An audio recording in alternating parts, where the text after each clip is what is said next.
রাহিম আমি মৌলানা আব্দুল আলিম সিরাজি শুধু সিরাজগঞ্জ থেকে এসেছি। উল্লাপাড়া মাধ্যমিক শিক্ষক সমিতির পক্ষ থেকে বলিষ্ঠগঞ্জ জানাতে চাচ্ছি। প্রথমে আমরা ইতিপূর্বে 1 মাস পূর্বে প্রেস ক্লাবের সামনে আমরা অবস্থান কর্মসূচি ঘোষণা করছিলাম এবং আমাদের দাবি নিয়ে আমরা বক্তব্য দিচ্ছিলাম। তখন সরকার বাহাদুর পক্ষ থেকে মাননীয় অর্থ উপদেষ্টা, মাননীয় শিক্ষা উপদেষ্টা মহোদয় স্যার এবং শিক্ষা পরিবার অভিভাবকবৃন্দরা আমাদের বলেছিলেন, আপনারা শিক্ষক, আপনারা শ্রেণীকক্ষে ফিরে যাবেন এবং আপনাদের যে দাবি, আপনাদের ন্যায্য দাবি আমরা 1 মাসের মধ্যেই আপনাদের প্রজ্ঞাপন আকারে বের করে দেওয়া হবে। কিন্তু পরিতাপের বিষয়, কষ্টের বিষয় হলো 1 মাস পরে যখন শিক্ষক দিবস হলো 5ই অক্টোবর, আমরা দেখতে পেলাম আমাদের দাবি না মেনে, আমাদের সাথে প্রতারণা করে, আমাদের সাথে ধোঁকা দিয়ে, আমাদের সাথে মিথ্যা আশ্বাস দিয়ে আমাদের শ্রেণীকক্ষে ফিরে দেওয়া হয়েছিল। তার পরিবর্তে আমরা দেখতে পেলাম আমাদের নাম শুধুমাত্র 500 টাকা দেওয়া হয়েছিল। সেই জন্যই যদি প্রথমবার আমাদের বলেছিল 1 মাসের মধ্যে দেব, যেহেতু তারা দেননি এবং সেটা 1 মাস পরে দেখলাম আমাদের শুধু নামমাত্র 500 টাকা দেওয়া হয়েছিল। তারই প্রতিবাদে আমরা এই অবস্থান কর্মসূচি ঘোষণা করেছিলাম। আপনারা জানেন গতকাল আমাদের প্রায় 4-5 লক্ষ শিক্ষক আমরা সমবেত হয়েছিলাম, কিন্তু আমাদের উপরে অন্যায়ভাবে নির্যাতন করে পুলিশ বাহিনী বেপরোয়াভাবে আমাদেরকে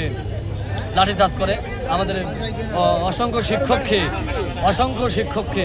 মারধর করে এবং কয়েকজনকে ধরে নিয়ে যায়। আমরা তার নীরব প্রতিবাদ জানাই এবং সরকার বাহাদুরের কাছে আমাদের আবেদন, অতি তাড়াতাড়ি যে সমস্ত পুলিশ বাহিনী আমাদের শিক্ষকদের গায়ের উপরে আঘাত করেছে, রক্তাক্ত করেছে, তার জামা ছিঁড়ে দেওয়া হয়েছে, দাড়ি মোবারক ধরে টানাটানি করা, যে দাড়ি রাসূল সন্ন্যত, সেই সন্ন্যতকে ধরে বাংলাদেশ পুলিশ বাহিনী এখনো ফেসিবাদী কায়দায় বাংলাদেশ শিক্ষককে দাড়ি ধরে হাস্তা করেছে। আমরা তার প্রতিবাদ জানাই, ধিক্কার জানাই, বিচার দাবি করছি এবং আমরা চাই খুব তাড়াতাড়ি আমাদের পানের দামি, যেহেতু আমাদের সরকার 1 মাস আগে আমাদের কথা দিয়ে তারা কথা রাখেনি, আমরা ফের কর্মসূচি বাধ্য করেছি এবং আমরা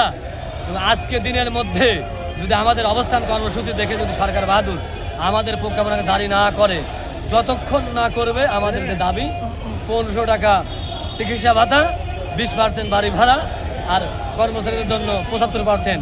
উৎসব ভাতা যতক্ষণ না দেবে, এখন আর কোনো মধু কথায় তাদের এই অসময় বানানো কথায়, মিথ্যে আশ্বাসে, তাদের চিরে ভাড়ানো কথায় আমরা শ্রেণীকক্ষে ফিরে যাব না যে পর্যন্ত না আমাদের দাবিগুলো মেনে না হবে, ততক্ষণ আমরা এই রাজপথে থাকবো এবং সারা বাংলাদেশের মাদ্রাসা, হাই স্কুল, কলেজ, কারিগরি শিক্ষা প্রতিষ্ঠান, ইতিমধ্যে আপনারা জানেন আমরা সকল শিক্ষা প্রতিষ্ঠানে কর্মবিরতি ঘোষণা করেছি আজকের থেকেই। যতদিন পর্যন্ত আমাদের ন্যায্য দাবি আদায় না হবে ততদিন পর্যন্ত